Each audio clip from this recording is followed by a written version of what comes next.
चलिए देखिए, आज हम बात करने वाले हैं अपने एक नए चैप्टर की। हालांकि नाम मैंने लिखा ही हुआ है, लेकिन दोबारा से अपने प्यारे प्यारे हाथों से नाम लिख देता हूं। इसका नाम है कंसाइनमेंट अकाउंटिंग।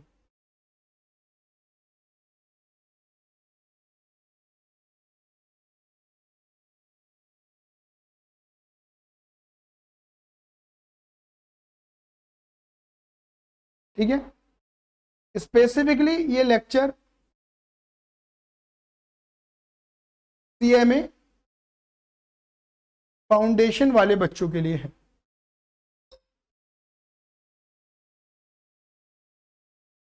ठीक है, कंसाइनमेंट अकाउंटिंग में बात कर रहे हैं। ठीक है, अब हम बात करते हैं कंसाइनमेंट अकाउंटिंग। इसमें हम ऑब्वियस बात है ये ध्यान रखना, बड़े पहले पूरा लेक्चर लेंगे, फिर बड़े क्वेश्चंस करेंगे। बड़े क्वेश्चंस के बाद आपको एमसीक्यू दिए जाएंगे, आपको एमसीक्यू पूरे सॉल्व करके लाने हैं और फिर आपके डाउट लिए जाएंगे। बात क्लियर होगी नहीं हो गई? जैसे हमारा ये चैप्टर कवर अप होता है, साथ साथ में आपको अपने मॉड्यूल से भी कवर अप कर लेना है। क्लियर है नहीं है? चलिए देखिए, कंसाइनमेंट कंसाइनमेंट बना है कंसाइन वर्ड से। कंसाइन का मतलब होता है टू सेंड। कंसाइन का मतलब होता है टू सेंड, यानी कि अगर मैं हिंदी में बात करूं तो दीदी हिंदी में हम इसे कहते हैं भेजना। दीदी क्या कहते हैं? भेजना, सेंड करना, भेजना। बात क्लियर होगी ना? वही कंसाइनमेंट सेंड करना, भेजना। अब क्या भेजना? व्हाट? गुड्स।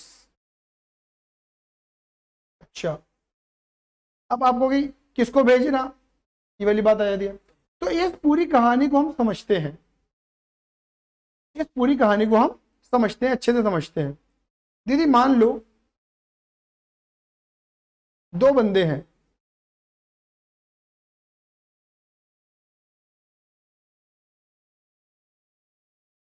ठीक है, मैंने दो बंदे बना दिए।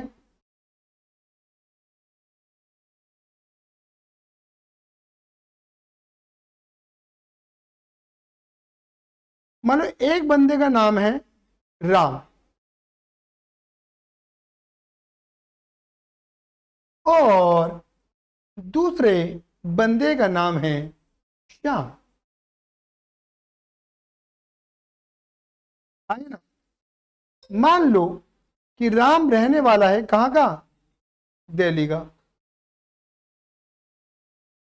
और मान लो ये रहने वाला है कहाँ का? कानपुर का, जैसा भैया ने बोला। ठीक है, बात क्या हो गई?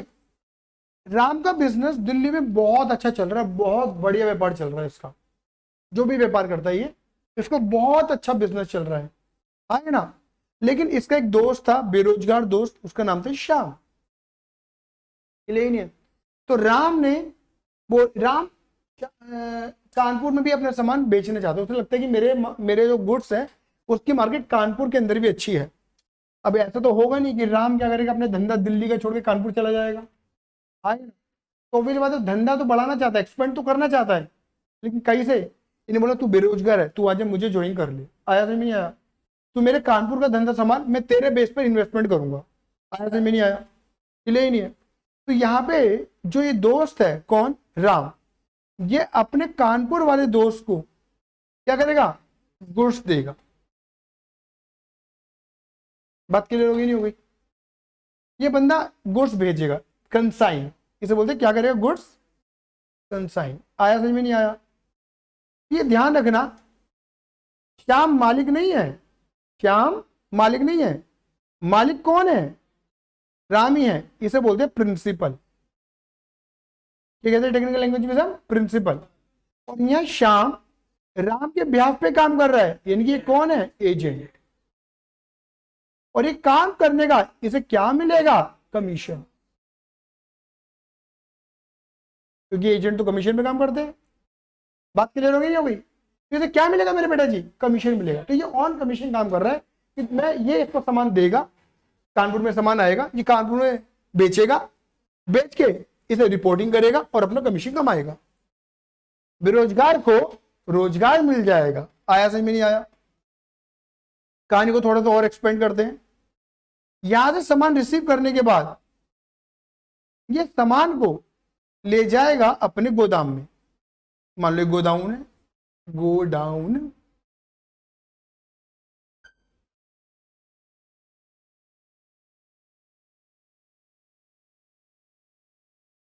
समझ गए? कि मैंने बना दिया गोडाउन। ये वाली बात क्लियर हो गई? ठीक है, ये गोदाउन के दो मस्त मस्त नए मेरे दिल का ले गए चैन।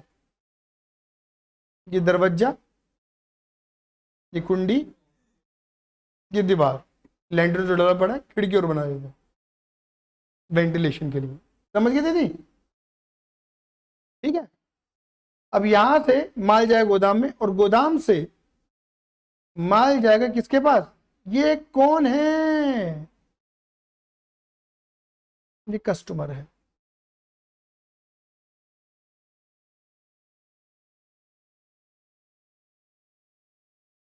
ये कौन है?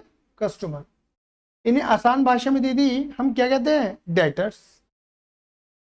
इनमें से कुछ लोग मेरे क्या बनेंगे? डेटर, क्योंकि मैं इन्हें क्या करूंगा? ये शाम इन्हें क्या करेगा? सेल करेगा। क्या करेगा? इन्हें सेल। आप समझ गए मेरी बातों को? तो शाम में परचेज नहीं कर रहा, उसे तो सामान मिल रहा है। बोलो हाँ ये ना। अब देखो कहानी को फिर घुमाते हैं। अब ऑब्वियस बात है, यहां पर क्या आएगा दीदी? इसके पास पैसा, कस्टमर से अमाउंट लेगा ये बेचकर, क्लियर ही नहीं है। और पैसा लेकर मतलब इसके पास पैसा आएगा, अमाउंट आएगा। मोटी मोटी बात बता रहा हूं, क्लियर ही नहीं है। उस अमाउंट में से अब देखो बताओ ये कौन है? ये मालिक है नौकर है? मालिक है नौकर? नौकर है ना। तो यानी कि इसके गोदाम, अगर से कोई ऑफिस सेटअप कर रखा है, कोई गोदाम लगा रखा है, कोई खर्चा वर्चा कर रहा है, तो खर्चा पानी भी कौन देगा? मालिक ही देगा। तो ये बोलेगा, शाम अपने मालिक को रिपोर्टिंग करेगा, मतलब अपने दोस्त को रिपोर्टिंग कर रहा है राम को, अपना जो भी अमाउंट आई है उसमें तो अपना खर्चा वर्चा काट के, अपना कमीशन वमीशन काट के, मोटी मोटी कहानी बता रहा हूँ मैं। बोलो आइए ना, अपना खर्चा वर्चा काट लेगा, अपना कमीशन वमीशन काट लेगा, तो बचा हुआ पैसा इसको भेज देगा। इसे बोलते हैं रेमिटेंस। क्या बोलते हैं? रेमिटेंस। मतलब एक तरीके से अमाउंट सेंड कर देना, अमाउंट भेज देना। समझ गए? क्या मेरी बात क्लियर होगी नहीं हो गई? अब देखो आपको ये बात पता है, आपको ये वाली बात पता है कि हमेशा अकाउंटिंग जब भी होती है, तो जब भी ट्रांजेक्शन होती है उनके बीच में वाउचर्स आते हैं। मतलब कोई भी ट्रांजेक्शन अगर अकाउंट में रिकॉर्ड की जानी है तो उनमें वाउचर्स आएंगे ही आएंगे। बात क्लियर होगी नहीं होगी? मतलब एक तरीके से ट्रांजेक्शन करने का सबूत। मुझे बताओ, राम ने श्याम को जो सामान दिया था वो सामान भेजा था या बेचा था? भेजा था, भेजा था, भेजा था। इनवॉइस कब करती? जब बेचा होता। तो यहां पर ना राम इनवॉइस तो नहीं काटेगा, लेकिन पता क्या करेगा? एक अलग तरीके की इनवॉइस काटेगा जिसका नाम होता है परफॉर्मा, नहीं proforma invoice. Proforma invoice clear है नहीं है? मतलब कुल मिला के जो राम है वो सामान देगा, सामान के साथ एक पर्ची भेजेगा, पर्ची मतलब प्रोफॉर्मा इनवॉइस है ना। प्रोफॉर्मा मतलब इनवॉइस के तरह ही होता है, बट एक्चुअल इनवॉइस नहीं होती वो। इनवॉइस की तरह ही होता है। इनवॉइस का मतलब है कि देख भाई मैंने तेरे को क्या क्या सामान दिया है, कितनी कितनी क्वांटिटी है, क्या क्या इसका रेट है, ये अमाउंट, तो ये पूरा डिटेल इसको भेजेगा, जिससे इसे पता रहे, ये क्रॉस चेक कर पाए कि जो सामान आया है एक्चुअल में पर्ची से मैच हो रहा है या नहीं हो रहा है। पता लगे इन्हें एलिगेशन लगा दिए, गंदे गंदे पाप लगा दिए इसके ऊपर कि मैंने तो भेजा था, तुझे मिला नहीं अभी तक। आया अगर माल कम आया तो ये क्या बोलेगा? एक तो भाई जो ट्रक वाला लेकर आया उससे पूछेगा, और नहीं तो इसको कॉल करेगा, भाई साहब इतना सामान आपने भेजा है, पर्ची के अकॉर्डिंग माल उतरा इतना है। सही बात है नहीं है? इसे पर्ची लिख के भेजना जरूरी है। ये अपने पास रिसिप्ट लेगा, रिसिप्ट लेके गोदाम में लेके जाएगा, गोदाम से अपने क्या करेगा? कस्टमर को बेचेगा, पैसा और पैसे में से अमाउंट काट के, मतलब खर्चा वर्चा काट के, कमीशन काट के इसको भेजेगा। अब जब ये इसको भेजेगा तो ये भी तो कुछ ना कुछ डॉक्यूमेंट रेस करेगा। तो ये जो डॉक्यूमेंट रेस करता है तो उसमें हम बोलते हैं सेल्स अकाउंट, नहीं अकाउंट सेल्स। दीदी क्या रेस करता है? Account sales. दीदी अकाउंट सेल्स के अंदर क्या होता है, ये डिटेल डालता है पूरी की पूरी, ये पूरी डिटेल लिखता है। क्या डिटेल देता है कि देखो इतनी मैंने कैश सेल करी, कैश सेलिंग के सामान इतना मैंने अपने गोदाम से वो माल बेचा, बेचने के साथ ही पैसा आ गया, इतना मैंने डेटर से कलेक्शन करा, मतलब डेट मैंने पहले सामान बेचा और पैसा बाद में आया, समझ गए? तो कुल मिला के मेरा कलेक्शन इतना हुआ, मेरा खर्चा इतना हुआ, मेरा कमीशन इतना बनता है, ये प्लस और माइनस कर कराकर मैं इतना पैसा तुम्हें भेज रहा हूं, चेक कर लो। तो पर्चे में लिखा होता है कि खर्चा एक तरीके से मान के चलो, कलेक्शन एक्सपेंसेस ये लिखे होते हैं और वो अमाउंट से वो मैच कर लेता है बंदे कि हाँ भाई सामने वाले बंदे ने पैसा दिया है या नहीं दिया है। अब ऐसा नहीं वो कैश दे रहा है, हो सकता है चेक काट के दे रहा हो सकता है कि उसने एनईएफटी कर दिया, एनईएफटी की पर्ची लगा के दे दे, समझ गया ना कि भाई तुम्हारे खाते में इतना पैसा भेज दे, चेक कर लेना, ये रहा उसका सबूत एनईएफटी का, समझ गए? आया सही में नहीं आया? तो वो तो पेमेंट करने के तरीके कोई दिक्कत वाली बात नहीं। ये मैंने अभी आपको क्या हुआ एक नॉर्मल सी बात समझाई है, इसे कंसाइनमेंट कहते हैं। कहानी क्लियर हुई कंसाइनमेंट की? कंसाइनमेंट में कोई दिक्कत नहीं यहाँ तक? ठीक है, अब आगे चलते हैं। अब यहां पर मैंने बोला कमीशन, मैंने बट बोला दीदी कमीशन, भाई वो तो एजेंट है और नौकर है ना, और नौकर किस पे काम कर रहा है? कमीशन पे काम कर रहा है कुल मिलाकर, आगे ना। तो भैया अब कमीशन पे अगर वो काम कर रहा है तो कमीशन कितने तरीके के होंगे, हम इसकी बात करते हैं। कमीशन कितने तरीके के होंगे? तो देखो कमीशन दो तरीके के दिए जाते हैं यहाँ पर। कितने तरीके के मेरे बच्चों? दो तरीके के कमीशन दिए जाते हैं बच्चे, ये बात क्लियर हो गई? पता क्या होता है, एक तो होता है नॉर्मल कमीशन, जोर से बोल दो, बहुत बढ़िया। एक होता है नॉर्मल कमीशन और बेटा एक होता है एबनॉर्मल कमीशन। एक होता है नॉर्मल कमीशन और एक होता है एबनॉर्मल कमीशन। बात क्लियर होगी नहीं हुई? नॉर्मल और ओए होए एबनॉर्मल तो मैंने गलती बोल दिया, नालायक है, तो बोल क्यों ना रहा है? एबनॉर्मल एबनॉर्मल कर रहा है, बोल क्यों रहा है? एक होता है स्पेशल कमीशन दीदी, एक होता है नॉर्मल और एक होता है स्पेशल, आए ना। अब नॉर्मल कमीशन कौन सा हुआ? नॉर्मल कमीशन वो हुआ जो देना ही देना है, तो होता ही है, देना ही है। मतलब बंदा क्या करे, जो चाहे बंदा भाई कैश सेल कर ले या क्रेडिट सेल कर ले, भैया तू सेल कर, बस तू मेरा माल बेच, तू मेरा माल बेच, तू कोई सी भी सेल कर, बोलो हाँ ये ना, इनकी टोटल सेल, बोलो हाँ ये ना, उस पर तेरे को कमीशन देंगे। हाँ देखो ऑब्वियस बात है, अगर सेल रिटर्न होगा तो माइनस कर देना, बात क्लियर होगी नहीं हो गई? उस पर काहे कमीशन देंगे, जो माल बिका ही नहीं, तो जो माल बिक गया कंफर्म हो गया उस पर तो देंगे। तो टोटल सेल पे कितना परसेंट, जो भी क्वेश्चन के अंदर रेट बता रखा होगा वो रेट लगा देना, कमीशन निकल के दीदी बाहर आ जाएगा। इसमें कोई टाइम फैक्टर नहीं लगता, कभी 2 महीने का 4 महीने का, भाई सेल की अमाउंट उसके ऊपर 1%, 2%, 2.5% जो भी बोला जाएगा वो अप्लाई कर देना, हमारा निकल गया नॉर्मल कमीशन बाहर। क्लियर है ये नहीं है? ये बात क्लियर हो गई? सही है। लेकिन अगर मैं बात करूं किसकी, स्पेशल कमीशन की बात करता हूं दीदी। अब स्पेशल कमीशन किस लिए दिया जाएगा? स्पेशल पर्पस के लिए दिया जा रहा होगा, स्पेशल पर्पस, स्पेशल इवेंट, बोलो हाँ या ना, इवेंट भी कह सकते हैं, स्पेशल इवेंट भी दिया जा रहा होगा। अब इसमें दीदी दो तरीके के कमीशन आते हैं, एक और दो।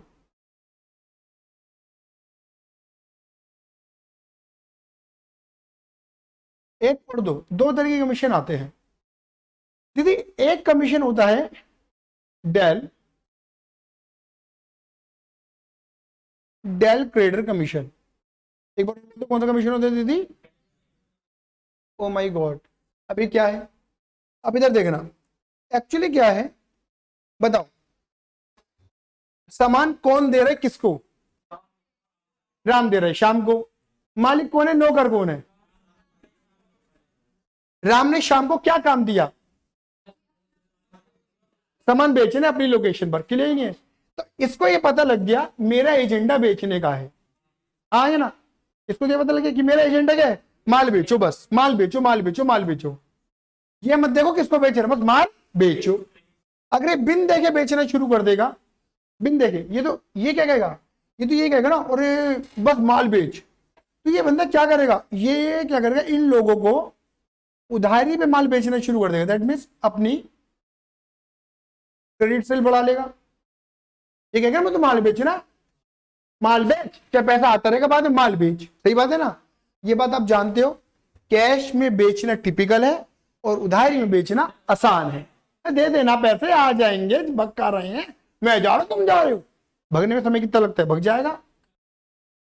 क्लियर ही नहीं है, आया सही में नहीं आया, अरे क्लियर है मेरी बात। अब दीदी क्रेडिट सेल से क्या पैदा होगा, डेटर।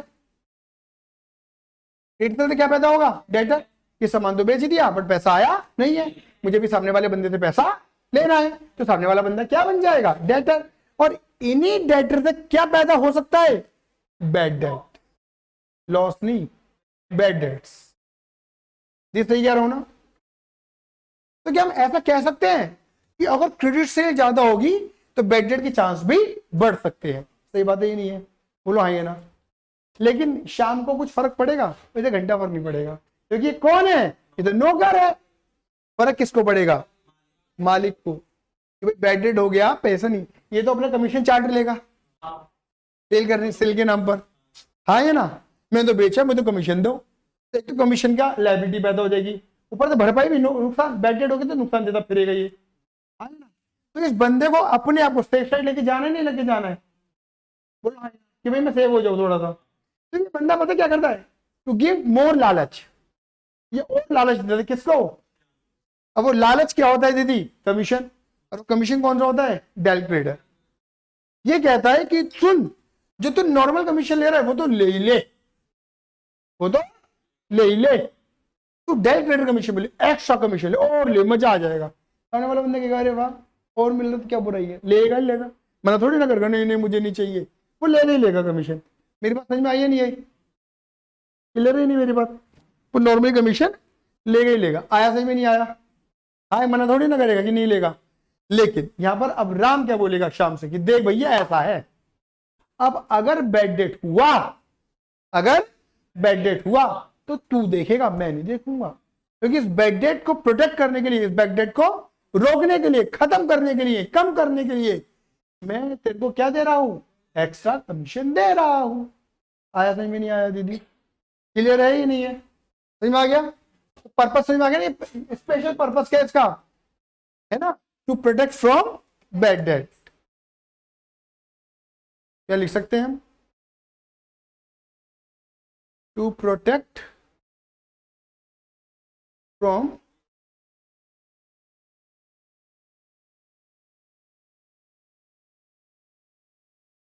क्या मेरी बात समझ में आ गई दीदी, ये लिखा हुआ है दीदी किताबों में भी, ठीक है। बैड डेट से प्रोटेक्ट करने के लिए हम क्या देते हैं दीदी, डायरेक्ट कमीशन देते हैं। अब दीदी इसका फॉर्मूला क्या बन सकता है, देखो इसका फॉर्मूला वही सिंपल वाला, यही फॉर्मूला भी बन सकता है कि भाई तू एक काम कर, छोड़ सारी सेल पर ही ले ले कमीशन। लेकिन कुछ स्कॉलर ये कहते हैं कि भाई बैड डेट कौन देता है, क्रेडिट सेल, तो क्रेडिट सेल के ऊपर ही वाला कमीशन दो। बोलो हाँ या ना। देखो इसमें है कुछ नहीं दीदी, अगर मैं प्रैक्टिकली थोड़ी बात करूं ना, तो ऐसा समझ लो भाई क्रेडिट सेल की अमाउंट कम होगी और टोटल सेल की अमाउंट ज्यादा होगी, ये तो कॉमन सेंस है ना। भाई टोटल सेल पे दे दिया 1% और क्रेडिट सेल पे दे दिया 3%, कम अमाउंट पे ज्यादा परसेंट, ज्यादा अमाउंट पे कम परसेंट, क्या फर्क पड़ना है, समझ गए, वो तो हमारी अपनी कैलकुलेशन वाला पार्ट है। तो तुम्हें दो फॉर्मूले हैं, वैसे मैंने ज्यादातर ये देखा है कि क्वेश्चन में ये वाला ज्यादा लगा देते हैं, हाँ है ना, टोटल पे लगा देते हैं, बात क्लियर होगी नहीं हो गई। हालांकि मुझे सही ये लगता है, क्योंकि क्रेडिट सेल से ही बैड डेट पैदा होते हैं, तो क्रेडिट सेल पे दिया जाना चाहिए, बट तुम ये लगा सकते हो अगर क्वेश्चन कहता है तो। नहीं भाई पहले दे देते हैं, तू बेच, वो तो मतलब एक तरीके से राम कह रहे हैं शाम को कि तू बेच, तुझे बेचना है तू बेच, सामान बेच, तू क्रेडिट सेल बेच, उधारी पे बेच, लेकिन ये ध्यान रखियो तेरे को मैं इस सेल का अलग कमीशन दे रहा हूं, अगर इस सेल में कुछ भी बैड डेट हुआ तो तू झेलेगा, मैं नहीं झेलूंगा। तो ये कमीशन क्यों दिया गया, अब ये बंदा क्या करेगा, जो ये आंख मीच के सामान बेच रहा था इन लोगों को, क्या आंख मीच के बेचेगा क्या? अब सोच समझ के बेचेगा कि भैया इस बंदे से पैसा आएगा या नहीं आएगा। आएगा तो बेचूंगा, नहीं आएगा तो काहे बेचूंगा मैं। आया समझ में नहीं आया? क्लियर है? या तो दीदी की बात क्लियर हो गई? चलो ठीक है। दीदी दूसरा कमीशन होता है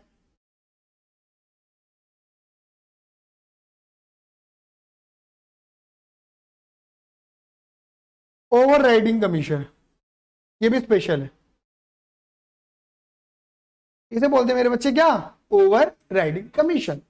अब दीदी ये ओवर राइडिंग कमीशन क्या होता है? जैसे मान के चलो राम ने जो सामान था जैसे शाम को दिया, तो शाम को बोला कि भाई ये सामान तेरे को 150 का बेचना है कम से कम। कितने का बेचना है? का बेचना है कम से कम। बोलो हाँ ये ना, 150 रुपए की कोई भी यूनिट 150 रुपए की बेचनी है। अगर तू ज्यादा, लेकिन ये 200 तक बिकता है, 150 को तो बेचना है, 200 तक बिक सकता है ये। अगर तू 150 से ज्यादा दे देगा ना मुझे पैसा, तो मैं तुझे भी कमीशन और दूंगा। Extra realisation. 150 तक तो नॉर्मल कमीशन मिल ही रहा है तेरे को। तू 1.5 2 मतलब मान ली इन्हें 1 सस्ते का बेच दिया तो 30 रुपए ज्यादा दिलवाए ना। मेहनत 30 रुपए दिलवाने में मेहनत किसकी दी और दिलवाई किसको? तो राम कहेगा ले भैया 30 रुपए के भी कमीशन ले ले। आया समझ में नहीं आया? एक्स्ट्रा रियलाइजेशन क्या बोला बेटे मैंने? यहां लिखेंगे commission on extra realization on sale. Sale के ऊपर जो एक्स्ट्रा पैसा आता है, तो यहाँ पे नॉर्मली पैसे की कमीशन पता है, एक्स्ट्रा रियलाइजेशन भी दिया जाता है।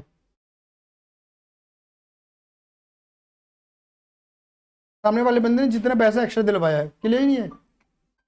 हाँ ये ना, मतलब एक्चुअल यहाँ पे आप ऐसे कह सकते हो एक्चुअल में कितना बेचा है माइनस नॉर्मली कितना बेचता। आगे समझ में? भाई एक्चुअली 180 का बेचा है, नॉर्मली कितना था 150, तो एक्स्ट्रा कितना हो गया 30 के ऊपर जो भी रेट बता रखा होगा क्वेश्चन में वो लगा देना। दीदी क्लियर है मेरी बात? हाँ ये ना, यहाँ तक मेरी बात क्लियर हो गई? डन है मेरी बात? अच्छा एक बार दो समझ लेना, मैंने बोला यहाँ पे राम कौन है? प्रिंसिपल। और श्याम कौन है? एजेंट। इसे हम टेक्निकल लैंग्वेज में कहते हैं क्या? कंसाइनर, जो सामान भेजता है। और इसे हम कहते हैं कंसाइनी, जिसके पास माल आता है। मतलब ये ट्रांजैक्शन दो बंदों के बीच में चलती है, कंसाइनर और कंसाइनी के बीच। आ गया? यहां तक मेरी बात क्लियर हो गई अच्छे से? बहुत बढ़िया। अब दीदी यहां पर ना दो कैलकुलेशंस आती हैं, एक आती है कैलकुलेशन ऑफ क्लोजिंग स्टॉक और एक आती है कैलकुलेशन ऑफ एबनॉर्मल लॉस। ठीक है? अब देखो एबनॉर्मल लॉस, देखो ये वाला जो मैंने बना रखा है ये ट्रांजिट,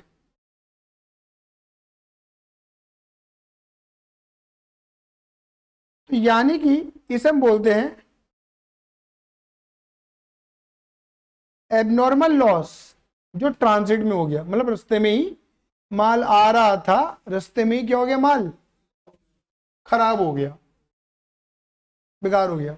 लेकिन एक होता है कि शाम को सामान मिल गया, तो सामान मिलने के बाद इसे बोलते हैं आफ्टर ट्रांजिट। क्या बोलते हैं? After transit. क्लियर नहीं है? यहां पर हमारा सामान खराब हुआ है, सामान जब इसके पास आ गया। ये बात क्लियर हो गई? तो यानी कि अगर मैं तुम्हें जब पढ़ाऊंगा तो दो तरीके के एब्नॉर्मल्स पढ़ाऊंगा, एक वो जो इन ट्रांजिट खराब हुए हैं और एक वो जो आफ्टर ट्रांजिट खराब हुए, इनकी कैलकुलेशन। बात क्लियर होगी नहीं होगी? लेकिन एक हम कैलकुलेशन पढ़ेंगे, कैलकुलेशन ऑफ क्लोजिंग स्टॉक। तो क्लोजिंग स्टॉक का यहाँ मतलब है goods with consignee. Closing stock का मतलब क्या है? यहाँ लिखते हैं क्लोजिंग स्टॉक। यदि क्लोजिंग स्टॉक का मतलब क्या हुआ? वो सामान जो अभी गोदाम में ही है, यानी कि आप ऐसे कह सकते हैं स्टॉक विद कंसाइनी, मतलब ये वो माल है जो अभी कंसाइनी के पास है, कंसाइनी ने भी बेचा नहीं है। ये तो ऑब्वियस बात है ना, कॉमन सेंस लगा लो ना कि जो क्लोजिंग स्टॉक है वो आपको ट्रांसलेट ही बचता है, इन ट्रांसलेट नहीं होता, तो इसका तो एक ही कैलकुलेशन का तरीका है। आ गया। चलो अब एक बात और समझते हैं, एक्सपेंसेस। क्या लिखते हैं? एक्सपेंसेस। पता है ये जो इन ट्रांजिट वाले खर्चे होते हैं दीदी, इसे नॉर्मली हम बोलते हैं एक्सपेंसेस बाय कंसाइनर। ये वो खर्चे होते हैं, ये वो खर्चे होते हैं जो कंसाइनर करता है। एग्जाम्पल, जैसे रास्ते में माल आ रहा था, आए ना, ले नहीं है, तो आपने देखा होगा कभी जब रास्ते में माल आता है, कई तरीके के खर्चे बता दूं, जैसे कि इंश्योरेंस करवा के भेजा गया, जैसे कि ट्रक के थ्रू तो उसका कैरेज फ्रेट हो गया, इंश्योरेंस करवाया उसका, बीच में टोल टैक्स वगैरह पड़ते हैं उन्हें पे करा, ऑक्ट्रॉय टैक्स आता है वो पे करा, आए ना, रोड टैक्स वगैरह देना पड़ गया। ऑक्ट्रॉय टैक्स कहते हैं, ऑक्ट्रॉय कहते हैं इसे बेसिकली, हम बात करोगे ना, आए ना, जो बीच में टोल वगैरह पे पैसा वगैरह देना पड़ जाता है, ठीक है, उसे ऑक्ट्रॉय कहते हैं। कई बार रोड टैक्स देना पड़ता है, ट्रक वालों को पर्ची निकाल देनी है ना, वो ट्रक वालों के स्पेशल टैक्स होता है ना।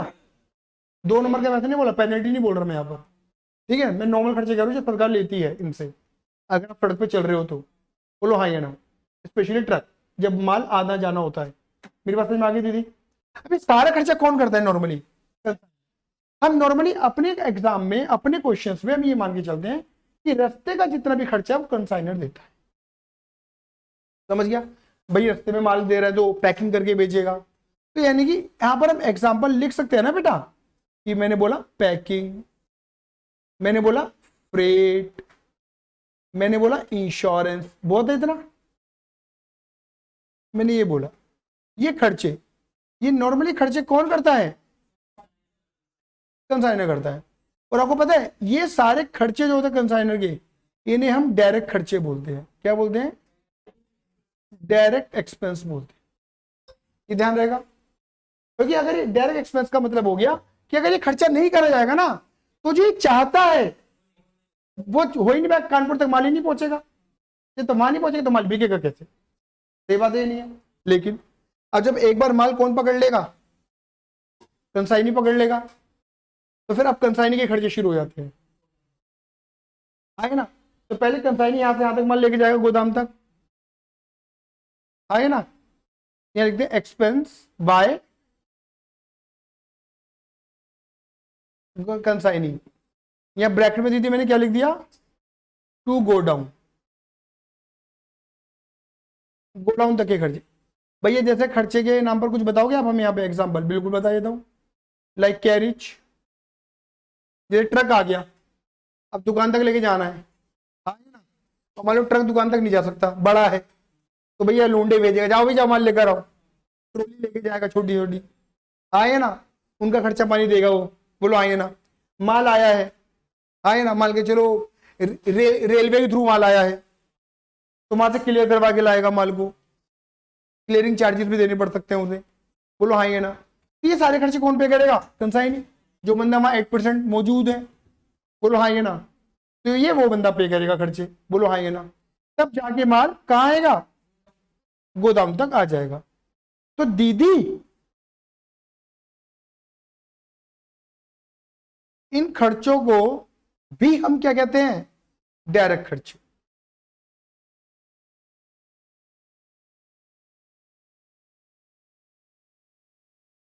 इन खर्चों को भी हम क्या कहते हैं? Direct expense. कहां तक के? लेकिन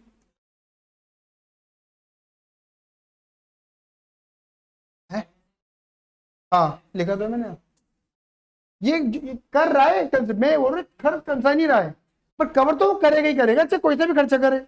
बट आपको समझना कि डायरेक्ट खर्चे कहते हैं मैंने, गोडाउन तक के खर्चे। अब गोडाउन तक पहुंचने में दो बंदों ने खर्चा करा, देख लो, पहले उसने फिर इसने। ये बात समझ में आ रही है? लेकिन एक बार गोदाम में आ जाए सामान, समझ गए? तो यहां पे जो एक्सपेंस हो रहे हैं ये, अब जो गोदाम में खर्चे हो रहे हैं, ठीक है ना, अगेन बोलता हूं यहां पर, ये भी कौन करता है, नॉर्मली कंसाइनी करेगा, कि कंसाइनी की लोकेशन भरी है, इसे हम बोलते हैं एक्सपेंस बाय कंसाइनी, ये भी कंसाइनी कर रहा है ना। लेकिन आफ्टर गो डाउन में जाने के, ये बात समझ में आ गई दीदी?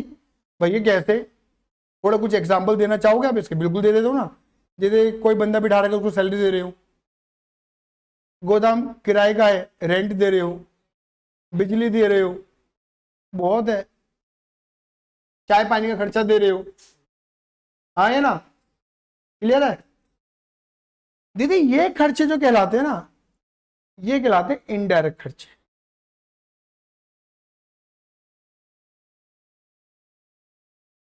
ये बात समझ में आ गई है बच्चे? क्लियर हो गई? तो यानी कि ये पूरा बेस है कि क्या डायरेक्ट और क्या इनडायरेक्ट है, ये पूरा बेस तैयार करा है मैंने तुम्हारे लिए, क्योंकि इसी डायरेक्ट और इनडायरेक्ट का यूज कौन होने वाला है, एबनॉर्मल की कैलकुलेशन में और क्लोजिंग स्टॉक की कैलकुलेशन में। आया समझ में?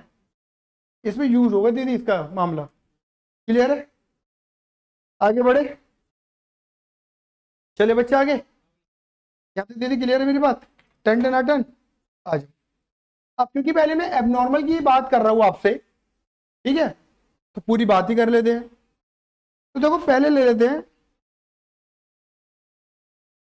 यहां पर मैं लेता हूं difference between normal loss and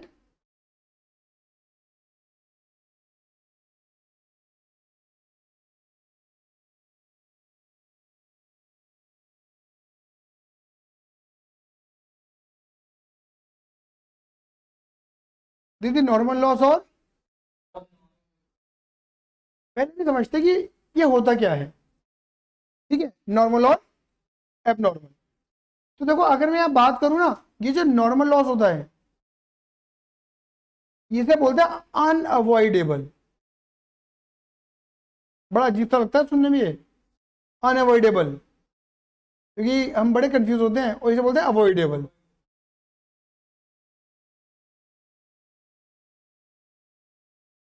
confuse रहते हैं, इसे ऐसे लिखो, जिन्हें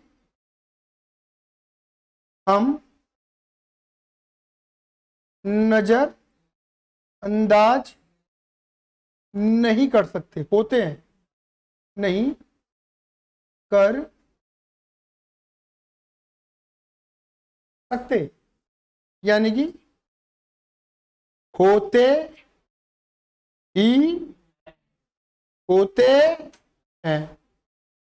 मतलब ये लॉस ऐसा है जो होना ही होना है, होगा ही, अनअवॉइडेबल, अवॉइड नहीं कर सकता, मैंने अवॉइड नहीं कर सकते, होना है। तो ये किस सेंस में पढ़ रहे हैं हम? और ये क्या है,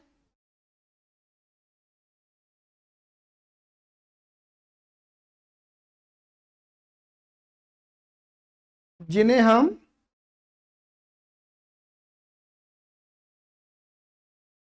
नजरअंदाज कर सकते हैं। बात क्या हो गई?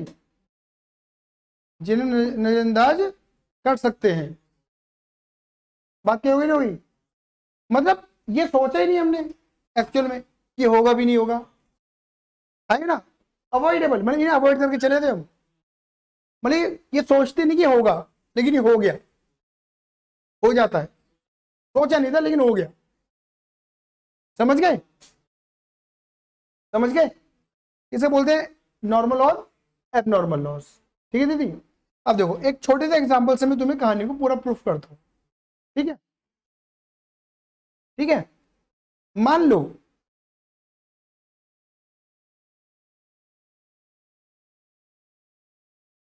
ठीक है, मान लो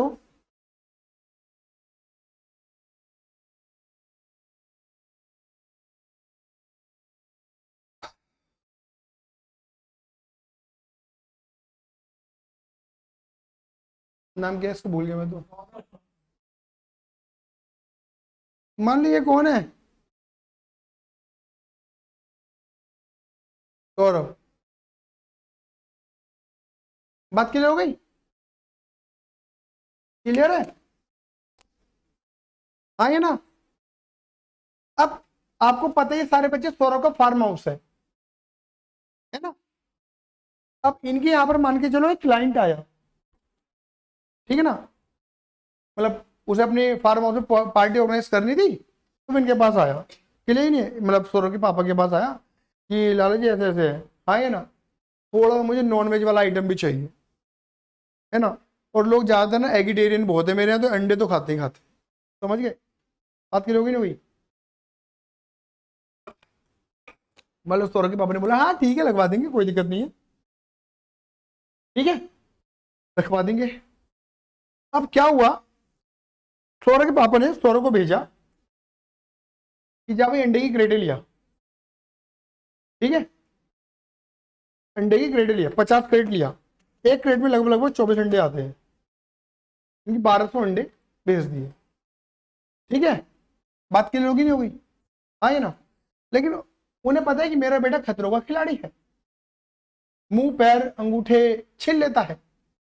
हाँ ये ना, स्कूटी में भेजेंगे कि 50 क्रेट लाने के लिए, ठीक है।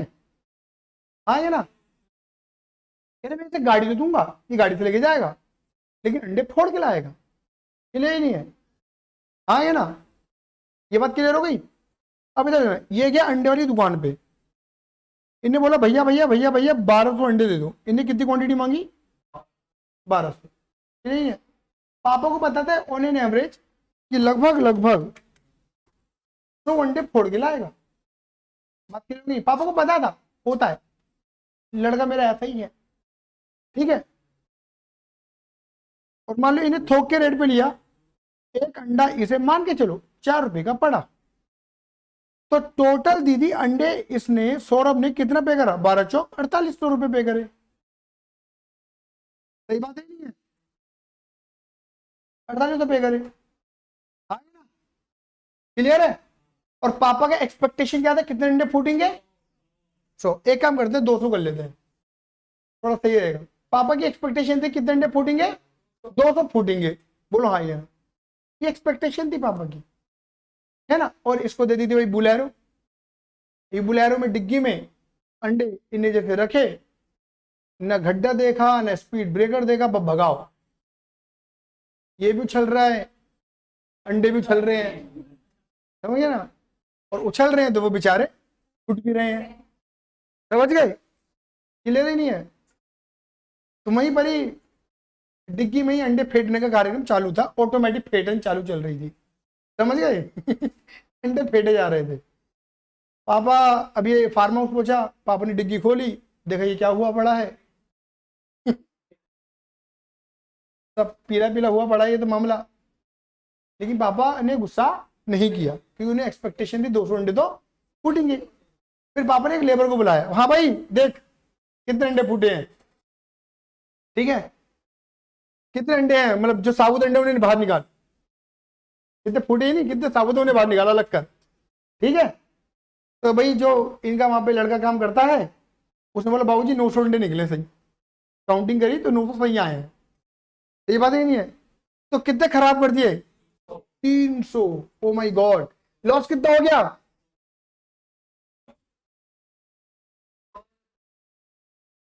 कितने लॉस हुआ टोटल? भाई क्या बात कर रहा है, तू पागल हो गया क्या? 1200 तो अंडे लेकर आया था, कैलकुलेशन नहीं आती क्या तुम्हें करनी? 900 अंडे सही निकले हैं, तो कितने बेकार हो गए? 300। आगे ना। और पापा की एक्सपेक्टेशन क्या थी? 200 तक, ठीक है। हाँ ना। तो एक्स्ट्रा कितने खराब हुए? तो ठीक है, तो वो क्या बोल रहा है, मैंने वो तो नहीं पूछा, लॉस पूछ रहा हूं ना मैंने नॉर्मल वर्ड यूज करा ना एबनॉर्मल यूज करा। लॉस तो 300 हुआ। अब 300 में लॉस 200 का हुआ, वो एक्सपेक्टेड था, आप मान के चल रहे थे कि तो होता ही है, होगा ही, नॉर्मल है, क्लियर है। तो इसमें क्या होगा, यहाँ पे रेट से कोई मल्टीप्लाई नहीं होगी, वरना अमाउंट लिखा जाता। यहाँ पे एक तरीके से पापा अपने दिल को समझा लेंगे कि कोई बात नहीं, मुझे 1000 अंडे 4800 के पड़े। पापा ऐसा कह रहे हैं, मैं यहाँ अपने लड़की को इतनी सी बात पे डांट दूंगा क्या? मेरी एक लौती औलाद है ये। बोलो हाँ ये ना, आ गया। पापा नहीं ना, पापा यार मैं दिल को मना लूंगा कि एक अंडा 4 का नहीं है, 4 रुपए 80 पैसे का है। समझिए दीदी, दीदी समझ गया क्या करा मैंने?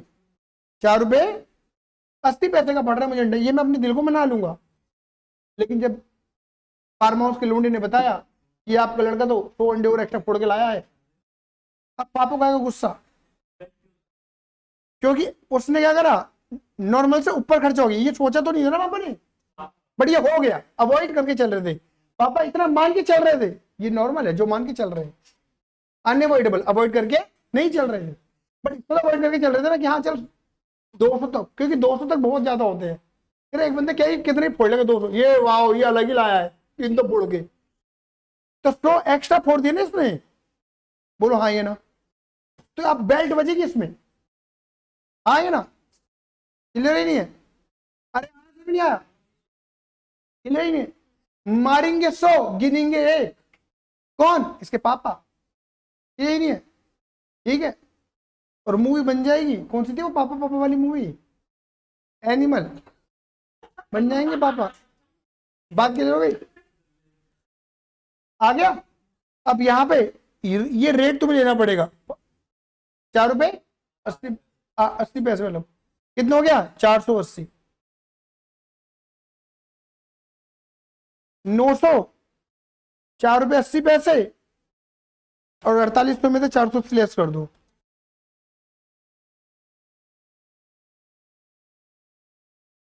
मतलब पता क्या है, अब सुनना मेरी बात, जो पार्टी आई थी ना कि भाई मुझे पार्टी करनी है और ऑमलेट बनवाने हैं पार्टी में, ठीक है, बात क्या हो गई?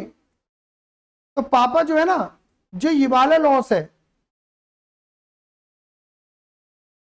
पापा ने गुस्सा क्यों नहीं करा था अपने लड़के पे? क्योंकि पापा को पता था ये लॉस मैं कवर कर लूंगा अपने क्लाइंट से। बोलो हाँ ये ना, क्योंकि 200 तक के नुकसान क्लाइंट झेल लेगा, लेकिन पापा को पता था ये नुकसान मुझे झेलना है मेरी औलाद की वजह से, ये कवर नहीं कर सकते, नॉट कवर, इसलिए बेल्ट बजेगी।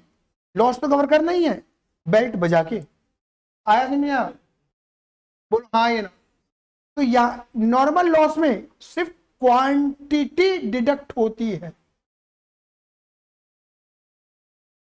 यहां क्वांटिटी एंड दोनों डिडक्ट होते हैं। नॉर्मल लॉस का पैसा हम ग्राहक से मांग सकते हैं, एबनॉर्मल लॉस का पैसा नहीं मांग सकते। ग्राहक मना कर देगा, मैं कह दूं ये तो तेरी गलती है, जितने एक्सपेक्टेड था मैं तो उसके पैसे दूंगा ना। इसमें एक बहुत बड़ा एग्जाम्पल, यहां तक क्लियर थी, इसमें एक बहुत बड़ा एग्जाम्पल और देता हूं, कारपेंटर वाला एग्जाम्पल। जब तुम किसी कारपेंटर को बुलाते हो, आजा तू आजा, वैसे तो आता नहीं है, आज आया 4 दिन की छुट्टी फिर चला जाएगा, हाँ जी ठीक है, हाँ जी। सुना बात हो कि क्या बोल रहा था मैं, कारपेंटर वाला एग्जांपल। जैसे तुम अपने घर में कारपेंटर को बुलाते हो और कहते हो भैया अलमारी बना दो लकड़ी की, हाँ ये ना, तो वो बहुत सारा सामान लकड़ी का मंगवाता है तुमसे, बोलो हाँ ये ना। और तुमने कभी उसके काम पे अगर गौर फरमाया हो ना, जब वो कीले मंगाते हैं अलग अलग तरीके की, 9 इंची की, 8 इंची की, 2 इंची की, 5 इंची की, पता ना अलग अलग इंची की निकलवाता रहता है, उनको बिखेर देता है। तमीज में काम नहीं करता कोई कारपेंटर, कोई नहीं करता तमीज में काम, सारी कीले बिखर जाएंगी बड़ी, आधी कीले ठुकेंगी आधी कीले फेंकेंगी, ऐसे होता है। अभी फेंकेंगी क्या तुम उस लॉस को तुम कहते हो हाय नुकसान कितना हो गया, कि दिल से लगाते हो? नहीं, ये तो होता ही है। दैट मींस आप उसे क्या मान रहे हो, नॉर्मल लॉस मान के चल रहे हो, कि जितनी कीले में लाओ सारी ठोकी नहीं है, कुछ कूड़े में भी फेंकी है। सही बात ही नहीं है। जब कारपेंटर सामान बनाता है, अलमारी बना रहा है, तो लकड़ी को घिसता है, लकड़ी घिसेगा तो लकड़ी का नुकसान नहीं हो रहा, हाँ ये ना। तो तुम कारपेंटर से कहते हो देख भाई ऐसा है, मैं लाया था 50 किलो तुलवा के, तूने कर दी घिस घिस के 40 किलो, 10 किलो का पैसा काटूंगा, ऐसा होगा क्या? नहीं।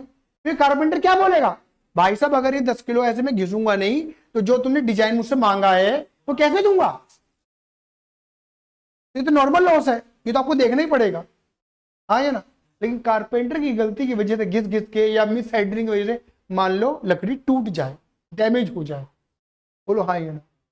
क्लियर ही नहीं है तो तुम उससे क्या बोलोगे, हाँ भाई क्या हो गया अब ये, अरे बाबूजी काट लेना मेरे अमाउंट में से, ला दो एक और, आप ला दो बट काट लेना मेरे खाते से, बोलो हाँ ये ना।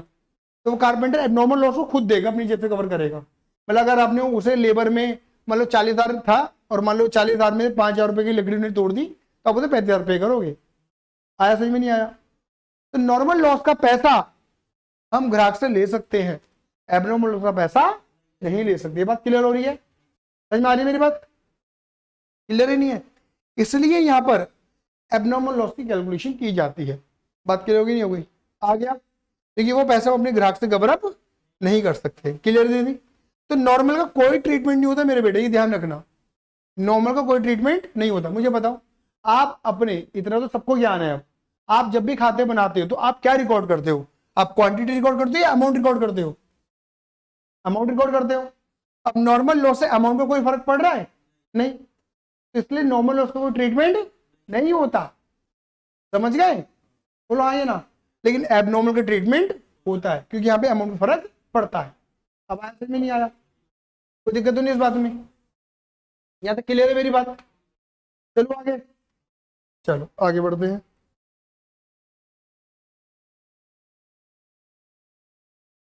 ठीक है, कौन आया? कोई नहीं, ठीक है, शुरू करें? आज देखो,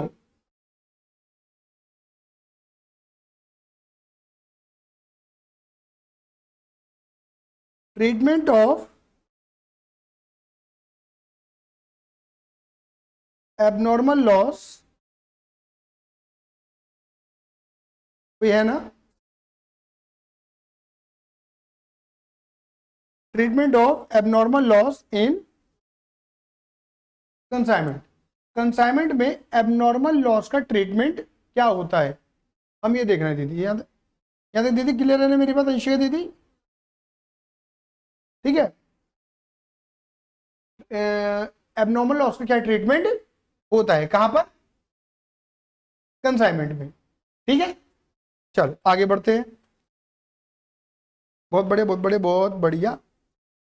हाँ जी, हाँ जी, हाँ जी, हाँ जी, हाँ जी, हाँ जी, हाँ जी, हाँ जी। देखो पहले तो ये ध्यान रखना, abnormal loss always valued at cost, not on invoice price. ये हमेशा किस पे वैल्यू करेगी? कॉस्ट पे। किस पे नहीं करेगी? इनवॉइस पे नहीं करेगी। तो तुम्हारे मन में सवाल तो आएगा ये कॉस्ट तो ठीक है, इनवॉइस प्राइस क्या है? इसकी चर्चा भी हम आगे करेंगे। फिलहाल तो अपने भेजे में डालने के लिए इतना कर लो कि एबनॉर्मल लॉस को किस पे वैल्यू करोगे आप? कॉस्ट। सिर्फ कॉस्ट देखनी है, कॉस्ट का मतलब अपना खर्चा देखना है। बात क्लियर हो गई? ठीक है, ठीक है।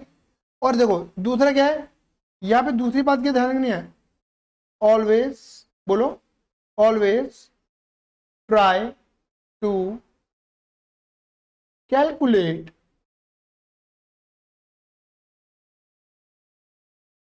पर यूनिट कॉस्ट।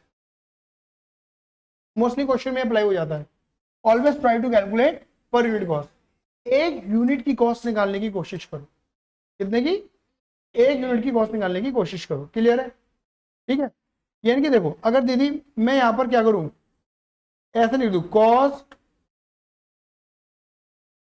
अगर मैं यहां पर दीदी कॉस्ट पर यूनिट लिख दूं और मल्टीप्लाई कर दूं एबनॉर्मल लॉस यूनिट से, तो क्या दीदी मुझे एबनॉर्मल लॉस पता नहीं चल जाएगा? बस इतना बता दो, बोलो हाँ या ना। ये मैं तो ये कहना चाह रहा हूं ना, अगर मैं एक यूनिट की कॉस्ट निकाल लूं और इस यूनिट से मल्टीप्लाई कर दूं कॉस्ट, तो मुझे टोटल लॉस पता नहीं लग जाएगा एबनॉर्मल लॉस की मेरी अमाउंट कितनी है? बोलो हाँ या ना। क्लियर है नहीं है? आया? क्लियर है मेरी बात? बस इसी बात को अपने दिमाग में रखना, बस जो मैंने बोली है। मैंने बोला एबनॉर्मल लॉस दो दो टाइमिंग है उसकी। एबनॉर्मल लॉस की टाइमिंग दी थी क्या है? पहला दी थी, हाँ बहुत बढ़िया, इन ट्रांजिट। तो पहले मैं इन ट्रांजिट की बात कर लूं।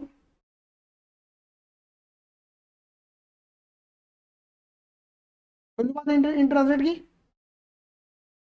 अच्छा यहाँ पे एक बात और लिख लेते हैं, चलो।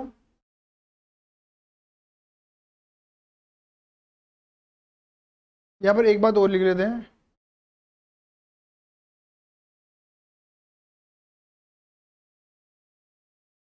Direct cost will be a part of unit cost। मतलब जो तुम डायरेक्ट कॉस्ट कर रहे हो, डायरेक्ट कॉस्ट याद है कौन थी? Direct cost, direct expenditure. यहाँ पे काम करते हैं, डायरेक्ट कॉस्ट लिखे ना, डायरेक्ट एक्सपेंस लिखता हूँ। Direct expense will be a part of unit cost. तो डायरेक्ट एक्सपेंस कौन कर रहा था? कंसाइनर भी, कंसाइनर भी। याद है कंसाइनर कौन कर रहा था? जो इन ट्रांजिट में था वो कंसाइनर कर रहा था, और ट्रांजिट के बाद गोदाम तक के कौन कर रहा था? कंसाइनर कर रहा था। याद है ये नहीं है? और मैंने क्या बोला? जो डायरेक्ट कॉस्ट है वो यूनिट कॉस्ट का पार्ट होगा। बोलो हाँ ये ना। इनडायरेक्ट नहीं है, इनडायरेक्ट लिखा भी नहीं है मैंने, तो मैं जो नहीं लिख रहा वो नहीं है, अरे डायरेक्ट ले। यानी कि हम अपने एबनॉर्मल लॉस की कैलकुलेशन में किसको लेंगे? डायरेक्ट को लेंगे, इनडायरेक्ट को। दिमाग लगा लिया इतना, लगा लिया दिमाग इतना। चलो अब सीधी बात, मुझे इतना बताना, सामान कहां बर्बाद हुआ है? अभी इन ट्रांजिट वाला ले रहे हैं, सामान कहां बर्बाद हुआ है? In transit. इन ट्रांजिट में डायरेक्ट खर्चा किसने करा है? ओनली कंसाइनर ने, लिखा है मैंने। तो यानी कि अभी यहां इन ट्रांजिट में इसका तो खर्चा नहीं है, सीधी बात है। तो यानी कि हमें कंसाइनर का डायरेक्ट खर्चा लेना है, कंसाइनर का डायरेक्ट खर्चा नहीं लेना। ये बात क्लियर हो गई? इतना दिमाग लगाने, क्लियर है यहां तक? समझ में आया दीदी? तो यानी कि देखो, यहां पर हम कह सकते हैं, यहां लिख सकते हैं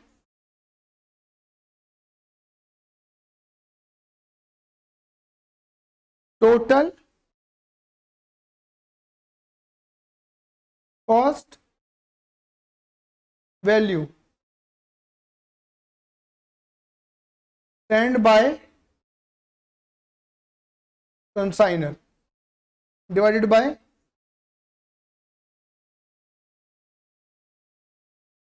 total unit after normal loss. लेकिन नॉर्मल के बाद ही तो अब नॉर्मल आएगा, आए ना? क्लियर है? Plus total direct expense by consignor, bracket में क्या लिख रहा हूं मैं? In transit. समझ गए? और मैं मान के चल रहा हूं कि जितने भी ट्रांजिट के खर्चे वो कौन पे कर रहा है? कंसाइनर ही कर रहा है। हम मतलब अगर मान लो एग्जांपल थोड़ा बदल लेते हैं, अगर इन ट्रांजिट में खर्चे कंसाइन ही में कर रहा होता तो लेते नहीं लेते? लेते, क्योंकि ट्रांजिट के खर्चे, मैंने सीधी बात बोली है, खर्चा कोई भी कर रहा हो, गोदाम तक के खर्चे डायरेक्ट है। इन ट्रांजिट कोई भी करो वो भी डायरेक्ट है, और मिलने के बाद जो गोदाम तक के खर्चे वो भी डायरेक्ट है, चेक करे कोई भी। बट मैंने एक बात बोल दी कि नॉर्मली ट्रांसफर के खर्चे कौन करता है? कंसाइनर, और सामान मिलने के बाद करता है कंसाइनर। नॉर्मली बोली है मैंने बात, क्लियर है? ये नहीं है? तो यहाँ पे खर्चा मैंने इसलिए इन ट्रांजिट क्यों लिखा है? क्योंकि इन ट्रांजिट से कंसाइनर कर रहे हो, कंसाइनी आएंगे दोनों। नॉर्मली मैंने क्या माना है? Consigner divided bye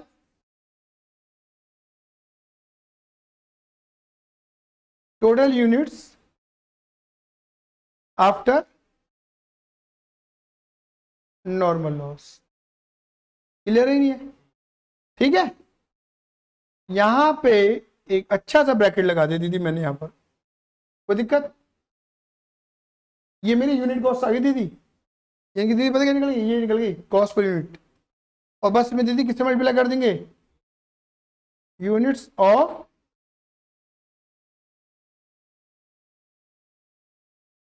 abnormal loss, abnormal loss की यूनिट से मल्टीप्लाई कर देंगे, बात खत्म। क्लियर है बच्चे? बोले फटाफट से हाँ या ना, समझ में आया ना? ठीक है, चलो एक एग्जांपल ले लेते हैं इमेजिनरी फिगर बना के। सपोज मान के चलो राम ने श्याम को सामान दिया, एग्जांपल देते हैं, राम ने श्याम को सामान दिया 10,000 यूनिट्स का। कितने का? 10,000।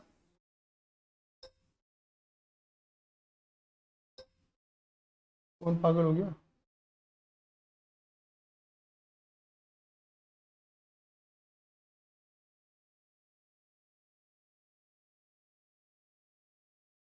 एक 1,000 यूनिट का, सॉरी 10,000 बोल देते क्या मैंने? 1,000 यूनिट का, हाँ है ना? और राम को एक्सपेक्टेड था कि 5% माल खराब होता है। कितना परसेंट माल खराब होता है? तो 1,000 का 5%, 50 यूनिट। माल खराब हो गया 70, माल खराब हो गया 70, तो 50 तक तो नॉर्मल है, तो 20 जो हुआ वो क्या हुआ? सेम कैलकुलेशन है बच्चे, ठीक है? तो ये बिल्कुल वही वाली कहानी है जो अभी सौरभ के पापा सोच रहे थे। क्या? कि मैं ये मान लूंगा कि जो खर्चा मैं 1,000 के लिए कर रहा हूं वो 1,000 के लिए नहीं था, 950 के लिए था। ये बात ही नहीं है। तो क्या लिखा है? Unit after normal loss. Clear ही नहीं है? अब सपोज मान के चलो एक यूनिट 100 रुपए की थी। दीदी एक यूनिट कितने की मानी मैंने? तो पापा ये कह रहे हैं कि वैसे यूनिट कितने रुपए की है? 1,00,000 की है। कितने की है? 1,00,000 की है। बट मैं मान लूंगा कि इस 1,00,000 में 1,000 यूनिट नहीं है, कितनी है? 950 है। ये वही वाली बात होगी ना, अंडो वाली बात, है ना? मतलब हम एक तरीके दीदी हम कर क्या रहे हैं, ये जो 50 यूनिट खराब हुई ना, इनकी कॉस्ट को 950 यूनिट में एडजस्ट कर रहे हैं। मेरी बात समझ में आ रही है? मैं दोबारा बोलूं, समझ आ गई भाई? 950 की 950 यूनिट सही है ना? जो 50 यूनिट नॉर्मल लॉस है उसकी कॉस्ट को 950 में डाइवर्ट कर रहे हैं, मतलब एक तरीके से पर यूनिट कॉस्ट बढ़ा रहे हैं। अगर तुम अब देखोगे ना तो पर यूनिट कॉस्ट कितनी आ जाएगी? 1,00,000 डिवाइडेड बाई 950, ये 105 रुपये समथिंग आ जाएगी। तो जो पहले 100 रुपए की थी अब 105 की हो गई एक यूनिट, क्योंकि 50 का बर्डन मिल गया हमें, 50 यूनिट का, 50 यूनिट मतलब 5,000 का बर्डन मिल गया ओवरऑल आ गया। दीदी क्लियर है? देख लो पहले से total cost unit after normal loss, clear ही नहीं है? प्लस मान लो कंसाइनर ने टोटल खर्चा करा, कैरेज मतलब फ्रेट ब्रेड पैकिंग बैगिंग इंश्योरेंस ऑक्टर वगैरह मिला के, सपोज मान लेते हैं 50,000 का खर्चा कर दिया उसने अलग से, डिवाइडेड बाय 950। समझ गए? 950 का मतलब भैया दे दी 1,000। वो बोलेगा कि भैया मैंने 1,000 के लिए नहीं करा, मैंने 950 के लिए करा ये खर्चा। क्लियर ही नहीं है? हाँ, बात क्लियर हो गई? बात क्लियर हो गई? और एबनॉर्मल लॉस कितनी हुई मेरी भाई? 50 तक तो नॉर्मल थी, 70 बेकार हुई, तो 20 एक्स्ट्रा हो गई ना। बस दीदी अब समझ में आ गई दीदी? बताओ कितना हो गए? तो तुम इसे भैया हम ऐसे भी कर सकते हैं, 1,50,000 बटे 950, बिल्कुल कर सकते हो, क्या दिक्कत आ रही है? लेकिन ये ज्यादा बेस्ट, इसे ध्यान में रखना। तुम कैसे कर लो लेकिन ध्यान में इसको रखना। ये आ गई 3,158 राउंड ऑफ करके, ये मेरा एबनॉर्मल लॉस है। ये मेरा दीदी मेरे पास समझ में आ गई नहीं आ गई? एक फॉर्मूले के अंदर बात क्लियर होगी हमारी। यहाँ पर कोई दिक्कत परेशानी तो बताओ? नहीं है। लेकिन अब दीदी, ओ दीदी, अब मान लो एबनॉर्मल लॉस में कौन सा ले रहा हूं? ओ माय गॉड, आफ्टर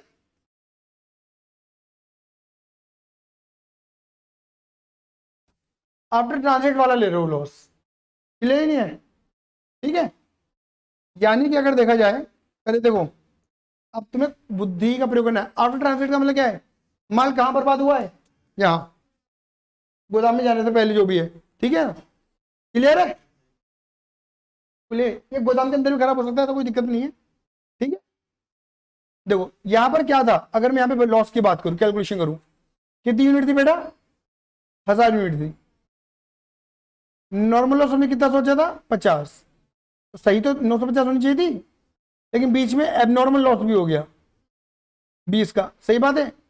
तो टेक्निकली कितनी यूनिट हुई 930। तो श्याम भैया को कितनी यूनिट मिली 930 आ गया। तो यानी कि हम ऐसा कह सकते हैं अब जो श्याम भैया खर्चा करेंगे ना तो 930 के लिए करेंगे। भाई श्याम भैया क्या बोलेंगे कि मैं तो 930 के लिए कर रहा हूं ना खर्चा, ऐसे नहीं है। मान लो गोदाम में या गोदाम में जाने तक 30 और बेकार हो गई यूनिट, तो वो क्या हो गया, यहाँ के एबनॉर्मल लॉस हो गया, सही बात है ये नहीं है। बढ़े आगे, बढ़े आगे, तो देखो यहाँ पे क्या करेंगे, यहां पर दीदी पहले इतना तो फॉर्मूला दीदी लगा ही देना,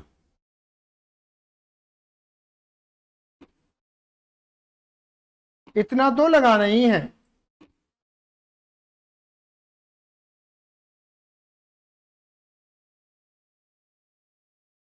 दीदी क्लियर है, इतना फॉर्मूला तो दीदी लगाना ही है, क्योंकि ऑब्वियस सी बात है ना, हम तो आगे ही कॉस्ट देख रहे हैं, तो ट्रांसलेट वाली कॉस्ट पूरी ले ली प्लस, अब बस इसमें दीदी क्या करना है, जो कंसाइनी ने खर्चा करा है उसको जोड़ देता हूं, सही कह रहा हूं, सही कह रहा हूं। तो क्या लिखेंगे, total direct expense by, bracket में लिख सकता हूं आफ्टर ट्रांजिट के बाद वाला खर्चा, लेकिन गोदाम तक, ट्रांजिट के बाद लेकिन गोदाम तक, divided by total normal units after transit. देखिए क्लियर है, तो यहां तो तुम डिवाइड करोगे 950 से, यहां डिवाइड करोगे तुम 930 से, आया समझ में नहीं आया, समझ में आ रहा है, अरे क्लियर है, ठीक है। अब यहां पे लिख दो, इसकी तुम मल्टीप्लाई कर देना दीदी किससे, units of abnormal loss after 30 unit, जो मैं बोल रहा हूं। दीदी क्लियर है, मेरी बात नहीं है, दीदी क्लियर है। चलो एक एग्जांपल ले लेते हैं, जैसे मैंने ऊपर वाली बात बताऊं, कंसाइनर ने कितने रुपए खर्च करा 1 लाख, वो कह रहा है मैं मान लूंगा कि 950 के लिए कर रहा हूं मैं, कंसाइनर ने फिर ट्रांसपोर्ट में कितना खर्चा करा डायरेक्ट, मैं मान लूंगा ये मैं 950 के लिए कर रहा हूं, लेकिन कंसाइनी ने मान के चलो खर्चा करा, मान के उनने खर्चा करा 18,600 का, लेकिन वो क्या बोलेगा कि मैंने करा है 930 के लिए, सही बात है दीदी, इनटू 930 में तो कितनी बेकार हो गई 30, सही यूनिट 900 बची है हमारे पास, आ गया दीदी क्लियर है, कर लो बेटा।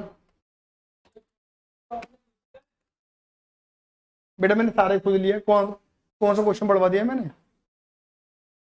सारी इमेजिनरी फिगर ले रहा हूं मैं, क्लियर नहीं है, बस ये मैंने ऊपर से रिपीट कर लिया। तो ये 158 बैठ गया दीदी, ये दोनों इसको मिलाकर और प्लस, ये दीदी कितना बैठेगा 18,600 डिवाइडेड बाई 930, दीदी बैठ गया 20 रुपए, दीदी क्लियर है,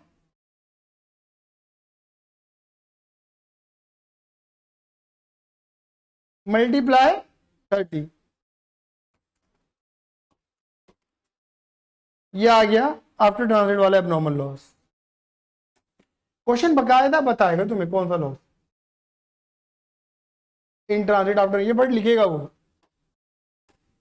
क्लियर है, समझ में आया दीदी। अब दीदी अगर तुम्हें ये समझ में आ गया, फिर मुझे क्लोजिंग स्टॉक में मेहनत है, मुझे बताओ कॉमन सेंस लगाना, क्लोजिंग स्टॉक में बेसिकली क्लोजिंग स्टॉक कौन सा होता होगा, जो माल बचा हुआ है, अच्छा वो ट्रांजिट का है आफ्टर ट्रांजिट का है, आफ्टर ट्रांजिट बचेगा माल, तो पूरा फॉर्मूला ये लग जाएगा। तो क्लोजिंग स्टॉक भी किस पे रहेगा, उसकी कॉस्ट तो निकालनी पड़ेगी ना हमें।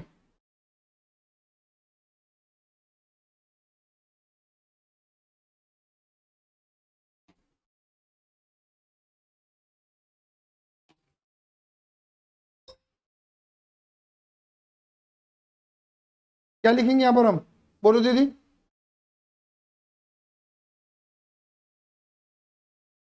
Valuation of,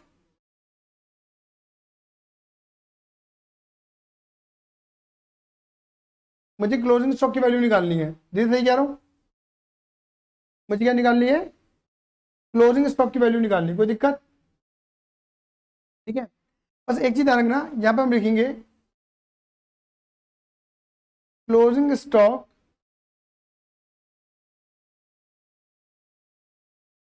valued at cost और इनवॉइस प्राइस। ये किसी पे भी वैल्यू कर सकता है, कॉस्ट पे या डिपेंड ऑन क्वेश्चन, क्वेश्चन के अकॉर्डिंग हमें देखना पड़ेगा। सीधी बात क्लियर हो गई, बात क्लियर हो गई, कॉस्ट और इनवॉइस प्राइस। ठीक है, क्लियर है। ये क्वेश्चन में बताएगा, क्योंकि कुछ क्वेश्चन कॉस्ट वाले होते हैं, कुछ क्वेश्चन इनवॉइस प्राइस वाले होते हैं। इनवॉइस प्राइस क्या होता है बताऊंगा मैं तुम्हें, कोई दिक्कत। इसमें दीदी पूरा फॉर्मूला देखो मैंने वही लगाया है, एक यूनिट की कॉस्ट निकाली है, वही पर यूनिट कॉस्ट निकाल दी है मैंने यहाँ पर। बस देखो यहाँ पे मैं लिखूंगा क्या, बस मल्टीप्लाई किससे करूंगा, पहले मल्टीप्लाई करता है unit of abnormal loss unit, या फिर किससे मल्टीप्लाई कर दूंगा, यूनिट्स ऑफ क्लोजिंग स्टॉक। जो माल मेरे पास पड़ा हुआ है, क्या मेरे पास समझ में आई है नहीं आई, बोलिए फटाफट से हाँ या ना। ट्रांजिट आफ्टर ट्रांजिट तीनों की कॉस्ट लग गई ना हमारी, उसने कितने का बेचा, डायरेक्ट खर्चा दोनों को ले लिया और क्लोजिंग यूनिट तो मल्टीप्लाई कर दिया। लेकिन ये ध्यान रखना, ये सिर्फ क्या निकला है, कॉस्ट वैल्यू निकली है। कौन सी निकली है, मैं लिख भी देता हूं, ये जो है,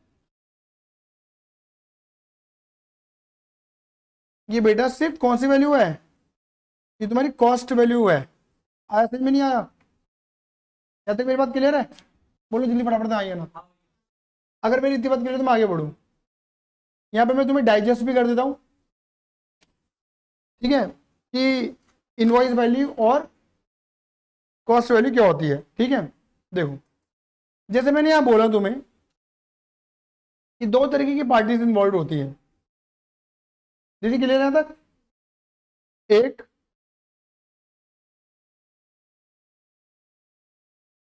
और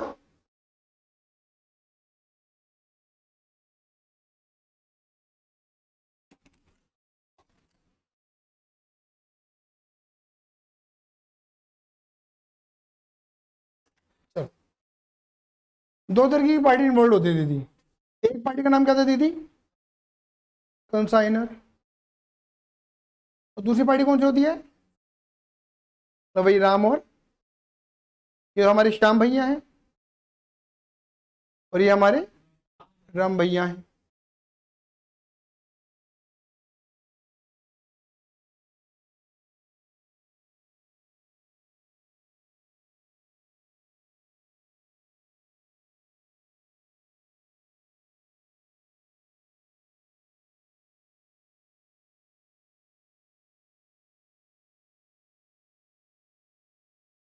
ठीक है,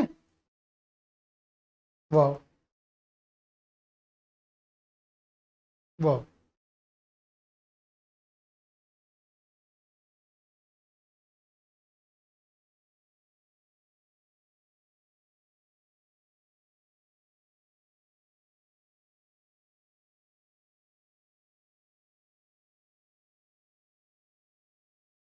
मैंने बोला बातें घर पे करियो अपने, न तो यहाँ खड़ा कर दूंगा लाइव लेक्चर पे, यहाँ पे बैठ के पढ़ाइयो, फिर मैं वहाँ बैठूंगा। क्योंकि पढ़ना लिखना तेरे को है नहीं एक्चुअल में, एक्चुअल में नहीं पढ़ना तेरे को। ले ले रिजल्ट अगर तू ना फेल हुई तो।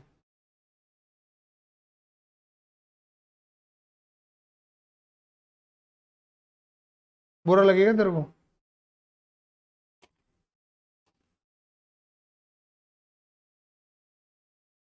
अर्पित के बाद टारगेट में नाम तेरा ही आता है। जो नहीं आता बैच में। चलिए दीदी देखो, मैंने बोला कि जो कंसाइनर है ना वो सामान दे रहा है, वो सामान दे रहा है किस पे, कॉस्ट वैल्यू पे। सुनते रहे ना दीदी, क्या कह रहे बेटा हम, कॉस्ट वैल्यू। इसमें पता क्या है, जो कंसाइनर होता है वो कंसाइनी को कहते हैं, देखो कहता है कंसाइनी भैया, मतलब राम कह रहे शाम से, देख भाई सामान ना 100 रुपए का है, सामान 100 रुपए का है, मैंने इसमें खर्चा वर्चा करके 100 रुपए का पड़ रहा है, क्लियर है नहीं है। इस सामान के अंदर तू प्रॉफिट ऐड कर, जितना प्रॉफिट ये बोलेगा राम शाम को, और उतने का बेच, मतलब मान के जो 150 का बेच, समझ गए, बोलो हाँ ये ना। तो यहां पर क्या हो रहा है इस वाली बात में, शाम को ये पता चल रहा है कि राम कितना मार्जिन ऐड कर रहा है, कॉस्ट वैल्यू पता लग रही है इसे, क्योंकि ये जब प्रोफार्मा इनवॉइस देगा, मैंने बोला ना प्रोफार्मा देगा, तो प्रोफार्मा में ये कॉस्ट लिख के बेचेगा, क्या लिख के बेचेगा, कॉस्ट वैल्यू लिख के बेचेगा, और मार्जिन ऐड करवाएगा और बिकवाएगा फिर मालिक से इसकी लोकेशन पे। बात क्लियर हो गई। तो ये कॉस्ट वाले क्वेश्चन होते हैं। लेकिन एक तरीका दीदी और भी है, क्या कोई बंदा अपना मार्जिन बताना पसंद करता है, नहीं नहीं यार इसे पता नहीं चलना चाहिए, हाँ ये ना, तो ये होता भी यही है नॉर्मली, हाँ ये ना। अगर आपको पता है, अगर ये मान के चलो, अगर ज्यादातर ये ना एंटरप्रेन्योरशिप में देखने को मिलता है, लेकिन छोटे लाला कंपनी में देखने को बहुत मिलता है, और छोटे लाला कंपनी में भी ऐसी कंपनियां जहां पर दुकान का नौकर लाला जितना रिस्क उठाने की क्षमता रख ले, दोबारा बोल रहा हूं मैं, दुकान का नौकर जो लाला है, लाला इनकी ओनर, ओनर जितनी रिस्क उठाने की क्षमता रख ले, तो वो याद रखना 2 या 3 साल में लाला को छोड़ के भागेगा कहीं और सेम मार्केट में तो कंपटीशन देगा। भाई ऑब्वियस बात है, जहां 10 करोड़ 15 करोड़ 50 करोड़ की इन्वेस्टमेंट है, वहां तो औकात से बाहर हो गई बात, ऐसे हो जाता है। लेकिन अगर रिस्क औकात के अंदर आ रहा है तो बंदा झेल लेगा रिस्क। ज्यादातर सर्विस सेक्टर में देखने को मिलता है, क्योंकि सर्विस सेक्टर ज्यादातर नॉन कॉस्ट प्रोफाइल की होती है, और उनमें कॉस्ट बहुत कम इन्वॉल्वमेंट होती है। अब समझिए मेरी बातों को, हाँ या ना, मेरी बात क्लियर हो गई नहीं हो गई। तो ये बताना चाह रहा हूं मैं तुम्हें। तो अगर मान के चलो, ठीक है, और आपको तो देखने को भी मिलता होगा, यूट्यूब पे तो बहुत देखने को मिलता है, हाँ या ना, कि किसी बड़े ब्रांड में कुछ 4-5 टीचरों ने ज्वाइन करा, फिर उन्हें पता चल जाता है कि ये बड़ा ब्रांड हमारे थ्रू कितना कमा रहा है, कॉस्ट पता लग जाती है उन्हें, फिर उसको छोड़ के अपने एक ब्रांड बना लेते हैं, क्योंकि फेम वैल्यू तो मिल गई ना उस बड़े ब्रांड से, समझ गए। छोटी हरकत, बात क्लियर हो गई, क्लियर है, हाँ या ना। लेकिन ज्यादातर गुड्स इंडस्ट्री के अंदर कम देखने को मिलता है, ठीक है ना, लेकिन गुड्स इंडस्ट्री में जब सर्विस सेक्टर आता है वहां देखने को मिलेगा तुम्हें। बट जब मैंने बोला ना दुकान का लोंडा लाला जितने रिस्क रखने की क्षमता रखता है, क्योंकि काम उधारी पे भी चालू हो सकता है, हाँ ना, और उसको समझ में आ चुका है कि क्या धंधा है। तो शाम को कभी नहीं बताएगा कि भाई मैं क्या कमा रहा हूँ या मुझे कितने का पड़ रहा है। तो यहां पर दूसरा तरीका दीदी पता क्या आता है, दूसरा तरीका आता है ये कि कंसाइन राम शाम को सामान दे रहा है किस पे, इनवॉइस वैल्यू पे। दीदी किस पे दे रहा है, इनवॉइस वैल्यू पे। दीदी बात क्लियर हो गई, सुन भी रहा है तू नहीं सुन रहा, लिख रहा है, अच्छा इनवॉइस वैल्यू पे। मेरी बात समझ में आ गई नहीं आ गई, इनवॉइस वैल्यू पे दे रहा है। इनवॉइस वैल्यू का मतलब होता है दीदी लोडेड वैल्यू, लोडेड वैल्यू, इसे लोडेड वैल्यू भी कहते हैं हम। इसमें क्या है कि जब वो प्रोफॉर्मा इनवॉइस बनाएगा ना, तो राम को पता है कि 100 में मैं 50 पहली ऐड कर रहा हूं, ये प्रोफॉर्मा इनवॉइस में क्या लिख के भेजेगा, डायरेक्ट 150। यहां तो 100 फिर प्रॉफिट ऐड करवा रहा है, यहां तो ये बोलेगा भाई सामान 150 का बेच, ये नहीं बोलेगा कि 100 में 50 ऐड करके बेच, बोलेगा 150 का बेच। अभी बंदा कंफ्यूज रहेगा कि 150 में कितनी कॉस्ट है और कितना प्रॉफिट है, समझ गए। तो ये दीदी ये जो है ना, ये क्या है, ये कॉस्ट है और क्या है, ये प्रॉफिट है। तभी तो क्या बन गई ये इनवॉइस वैल्यू, इनवॉइस वैल्यू यानी कि सेलिंग वैल्यू आ गया। तो यानी कि बात क्लियर हो गई। बट यहां पे देखो फॉर्मूला, देखो इनवॉइस वैल्यू यहां तक क्लियर है, अब यानी कि आसान भाषा में हम क्या कह सकते हैं, आसान भाषा में हम कह सकते हैं invoice value, invoice value is equal to selling value. और दीदी सेल वैल्यू कैसे आती है बोलो ना, कॉस्ट के अंदर दीदी क्या ऐड कर देते हैं, प्रॉफिट। लेकिन अब इस क्वेश्चन, इस फॉर्मूले को थोड़ा मॉडिफाई करते हैं दीदी, कॉस्ट को कॉस्ट ही रहने देते हैं, बस दीदी प्रॉफिट को ना लोडिंग कह देते हैं। दीदी क्या कह देते हैं, लोडिंग। और इसे ऐड करके निकलती है हमारी इनवॉइस वैल्यू या लोडेड प्राइस, लोडेड वैल्यू। दीदी मेरी बात समझ में आई है नहीं आई? अब तुम्हारे मन में एक सवाल तो यहाँ आना चाहिए कि भैया आप प्रॉफिट ही तो कह लो, इसे लोडेड क्यों कह रहे हो, लोडिंग क्यों कह रहे हो? सही बात ही नहीं है, प्रॉफिट कहना सही तो था, लोडिंग क्यों कह रहे हो? बेटा देखो प्रॉफिट तब कहते हैं जब प्रॉफिट मिल जाए। मुझे इतना तो बताओ, राम ने सिर्फ सामान भेजा है, बेचा नहीं है, भेजा है, और उसने प्रॉफिट पहले ही ऐड कर दिया, जबकि अभी तक इसे प्रॉफिट मिला। भाई प्रॉफिट मिलेगा कब, जब सामान जाएगा और ये बेचेगा आगे। ये लोडिंग जो है, जिसे मैं लोडिंग कह रहा हूं, आगे जाके प्रॉफिट ही बन जाती है। लेकिन प्रॉफिट बनेगी जब वो बिकेगा, बट अभी तो ये माल बिका ही नहीं है ना। तो आपने क्या करा, सामान बिकने से पहले ही प्रॉफिट क्या कर दिया है, ऐड कर दिया। इसे हम मतलब लोडिंग कह देते हैं कि हमने लोड डाल दिया उसके ऊपर। आया समझ में नहीं आया? क्लियर ही नहीं है, वो प्रॉफिट ही। लेकिन जब ये शाम अपनी लोकेशन में सामान बेच देगा तो यही लोडिंग क्या बन जाएगी दीदी, प्रॉफिट बन जाएगी। लेकिन अभी लोडिंग कहेंगे हम इसे इनवॉइस वैल्यू कहते हैं। आया समझ में नहीं आया? तो यानी कि अगर मैं ऊपर वाले क्वेश्चन की बात करूं, ये जो मैं बात बोल रहा हूं, तो इतना करने से क्या निकल रही दीदी, कॉस्ट वैल्यू निकल रही है। अच्छा भैया मैं समझ गई, अगर मैं इसके अंदर क्या ऐड कर दूं, लोडिंग ऐड कर दूं, जितना क्वेश्चन बोलेगा तो ये मेरा क्या निकल जाएगा, लोडेड प्राइस या इनवॉइस प्राइस कह सकते हैं। क्लियर है या नहीं है? और मैंने क्या बोला, ये डिपेंड ऑन क्वेश्चन है।